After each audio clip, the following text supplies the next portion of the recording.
आज चाहिँ निस्किन लागेको टक्क आज बाटो जाँदाखेरि चाहिँ यसो घुमाउनु लाग्यो है तल। आज भचेक जाने क्रममा जाँदै धारापानी भन्ने ठाउँमा चाहिँ मेरो गाडी इसुजू डिम्याक्स र ट्र्याक्टर चाहिँ एक आपसमा टक्कर खाएर एक्सिडेन्ट भयो। एक्सिडेन्ट चाहिँ टर्निङमा भएको थियो है। मेरो बडीमा चाहिँ त्यति खासै केही पनि भएन, तर मेरो पछाडिपट्टिको टायरमा चाहिँ एकदम अलि क्षति भएको थियो।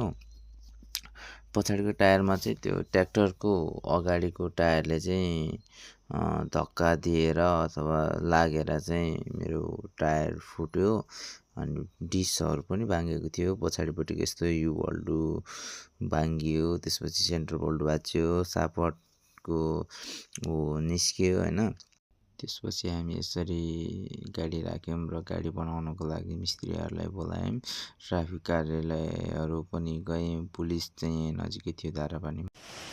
हामी गाडी मर्मत गरेर त्यसपछि एक्सिडेन्ट भएको केसलाई मिलापत्र गरेर फर्किने क्रममा चाहिँ थालाजुङ भन्ने ठाउँमा एकदम ठुलो असिना पानी हावाहुरी आयो है। हामी चाहिँ टक्क खाजा खानको लागि भनेर रोकेर ठ्याक्क भित्र मात्रै आइपुगेका थियौँ। त्यसपछि असिना पानी हावाहुरी एकदम सुरु भयो क्या।